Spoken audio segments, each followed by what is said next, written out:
മാം tension ഉണ്ടെങ്കിൽ ഹെയറിനും സ്കിന്നിനും എന്തെങ്കിലും കുഴപ്പമുണ്ടോ? അവർക്ക് ഒരുപാട് കുരുക്കൾ വരുന്നുണ്ട്. ഉറപ്പായിട്ടും ടെൻഷൻ നമ്മുടെ ഹെയറിനും സ്കിന്നിനും നല്ല രീതിയിൽ തന്നെ ബാധിക്കും. അത് എങ്ങനെയെന്ന് ചോദിച്ചാല് നമ്മൾ സാധാരണ ടെൻഷൻ അടിക്കുമ്പോൾ നമ്മുടെ സ്ട്രെസ് ഹോർമോൺസ് റിലീസ് ആവുകയാണ്.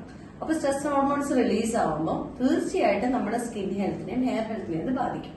ഇപ്പൊ സ്കിന്നിന് വരുന്ന ചേഞ്ചസ് എന്തൊക്കെയാന്ന് വെച്ചാൽ നമ്മുടെ സ്കിന്നിലേക്ക് എക്സസ് ആയിട്ട് ഓയിൽ പ്രൊഡക്ഷൻ കൂടുകയും അതേപോലെ തന്നെ സ്കിന്ന് പെട്ടെന്നായിട്ട് ഏജിങ് ആവുന്ന പോലെ, അതായത് പെട്ടെന്ന് തന്നെ നമ്മുടെ സ്കിന്നിന്റെ ചുളിവുകൾ വീഴുക, അല്ലെങ്കിൽ ഫൈൻ ലൈൻസ് വീഴുക, സ്കിന്ന് ഭയങ്കര ഡ്രൈ ആയിട്ട് തോന്നുക, അല്ലെങ്കിൽ ഒരുപാട് കുരുക്കൾ വരിക, അങ്ങനെ ഒരുപാട് ബ്രേക്ക്ഔട്ട്സ് വരിക, ഇതൊക്കെ നമ്മുടെ സ്കിന്നിന് സംഭവിക്കും. ഇനി മുടിക്കാണെങ്കിൽ അത് തീർച്ചയായിട്ടും ബാധിക്കും. കാരണം മുടി പെട്ടെന്ന് തന്നെ എങ്ങനെയാണ് ടെൻഷൻ ബാധിക്കുന്നത് പറഞ്ഞാൽ പെട്ടെന്ന് തന്നെ നര, ഒരു അകാല നര എന്നൊക്കെ പറയുന്നത്. അപ്പൊ അകാല നരയുടെ ഒരു മെയിൻ റീസൺ ഈ എക്സസ് ആയിട്ടുള്ള ടെൻഷൻ തന്നെയാണ്. അപ്പൊ അകാല നര അല്ലെങ്കിൽ മുടി ഒരുപാട് കൊഴിയുക, തിന്നാവുക, മുടി പൊട്ടിപ്പോവുക, അങ്ങനെ ഒരുപാട് രീതിയിൽ നമ്മുടെ ഹെയർ ഹെൽത്തിനെയും അത് ബാധിക്കും. പിന്നെ ഇത് മാത്രമല്ല, അമിതമായിട്ട് ടെൻഷൻ അടിക്കുമ്പോൾ കൂടുതലായിട്ട് ഓയിൽ പ്രൊഡക്ഷൻ സ്കാൽപ്പിലും കൂടും. അപ്പം സ്കാൽപ്പിലും അത് റിലേറ്റഡ് ആയിട്ടുള്ള ഇഷ്യൂസ് ഉണ്ടാവും. അമിതമായിട്ട് ഡാൻഡ്രഫ് വരിക, അങ്ങനെയുള്ള ഇഷ്യൂസ് ഒക്കെ നമ്മുടെ ഹെയർ ഹെൽത്തിനെയും ബാധിക്കും. അപ്പൊ ഇതൊക്കെയാണ് സാധാരണ സ്കിന്നിൽ വരുന്നത്. ഒരുപാട് ടെൻഷൻ ഉണ്ടോ ആളിന്? അതിന് പ്രതിവിധിയുണ്ടോ? തീർച്ചയായിട്ടും അതിന് പ്രതിവിധിയുണ്ട്. കാരണം ഇത് നമ്മൾ ശരിക്കും ശ്രദ്ധിക്കുന്ന പോലെ ഇരിക്കും. നമ്മുടെ ഹെയറും സ്കിന്നും നമ്മൾ ശ്രദ്ധിക്കുന്ന പോലെ ഇരിക്കും.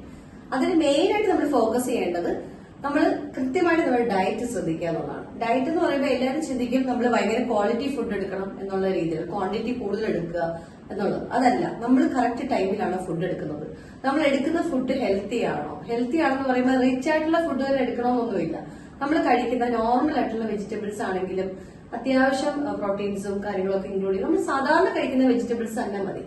ഇത് മാത്രമല്ല നമ്മൾ ശ്രദ്ധിക്കേണ്ടത് അത്യാവശ്യം നമ്മൾ കഴിക്കുന്ന ഫ്രൂട്ട്സ് കഴിക്കുന്നുണ്ടോ, അത് നമ്മൾ ശ്രദ്ധിക്കണം. പിന്നെ നമ്മൾ ശ്രദ്ധിക്കേണ്ടത് നമ്മൾ ഈ അവോയ്ഡ് ചെയ്യേണ്ട സംഗതികൾ, അതായത് എണ്ണയിലിട്ട് ഒരുപാട് പൊരിച്ച സാധനങ്ങൾ, അതേപോലെ ജങ്ക് ഫുഡ്സ്, എപ്പോഴും പറയാറുള്ളൂ കൂടുതൽ സോൾട്ടി ആയിട്ടുള്ള ഫുഡ്, ഇതൊക്കെ നമ്മൾ അവോയ്ഡ് ചെയ്യുന്നതാണ്. പിന്നെ വെള്ളം, ഏറ്റവും ഇമ്പോർട്ടന്റ് ഹൈഡ്രേഷൻ ആണ്. കാരണം ഒരു മിനിമം ഒരു 2 ലിറ്റർ വെള്ളമെങ്കിലും നമ്മൾ ഒരു ദിവസം കുടിച്ചിരിക്കണം. ആ ഹൈഡ്രേഷൻ ഉണ്ടെങ്കിൽ നമ്മുടെ സ്കിന്നിനും ഹെയറിനും ഉണ്ടാകുന്ന ബ്രേക്ക്ഔട്ട്സ് കുറെയൊക്കെ നമുക്ക് തടുക്കാൻ പറ്റും.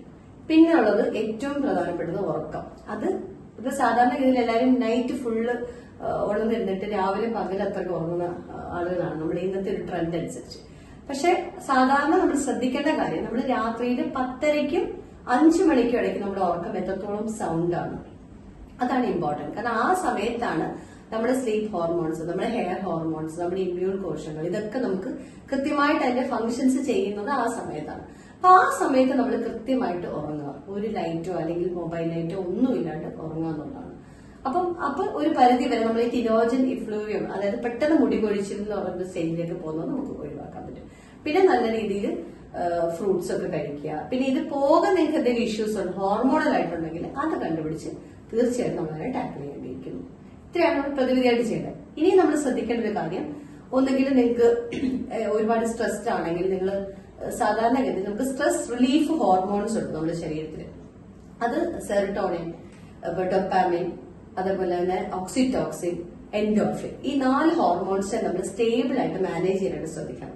അപ്പൊ അത് സ്റ്റേബിൾ ആയിട്ട് മാനേജ് ചെയ്യണമെങ്കിൽ നമ്മൾ ശ്രദ്ധിക്കേണ്ടത്, നമുക്ക് ഒരുപാട് ടെൻഷൻ വരുന്ന സമയത്ത് നമുക്ക് ഇഷ്ടമുള്ള കാര്യങ്ങൾ ചെയ്യാനായിട്ട് ശ്രമിക്കാം. ചിലർക്ക് കുക്കിംഗ് ആയിരിക്കും ഇഷ്ടം, അല്ലെങ്കിൽ പാട്ട് കേൾക്കുന്നതായിരിക്കും ഇഷ്ടം, അല്ലെങ്കിൽ എവിടെയെങ്കിലും വെളിയിലേക്ക് യാത്ര ചെയ്യുന്നത് ഇഷ്ടമായിരിക്കും.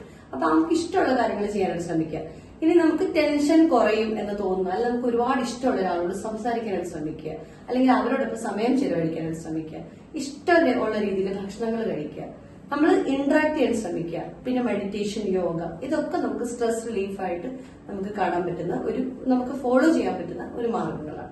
പിന്നെ അതേപോലെ നമുക്ക് ചിലപ്പോൾ ഒരുപാട് ഇഷ്ടമുള്ള ഒരാളെ ഹഗ് ചെയ്യുന്നത്, അതിലൂടെ നമ്മുടെ ഓക്സിറ്റോക്സിൻ, അതായത് ലവ് ഹോർമോൺ എന്ന് വിളിക്കുന്ന ഹോർമോൺ സ്റ്റിമുലേറ്റ് ആവുകയും നമുക്ക് സ്ട്രെസ് റിലീഫ് ആവുകയും ചെയ്യും. അപ്പൊ ഇങ്ങനെയുള്ള കുറച്ച് മെഷേഴ്സ് നോക്കുകയാണെങ്കിൽ നമുക്ക് തീർച്ചയായിട്ടും നമ്മുടെ സ്കിന്നും ഹെയർ ഹെൽത്തും ബെറ്റർ ആക്കാൻ പറ്റും.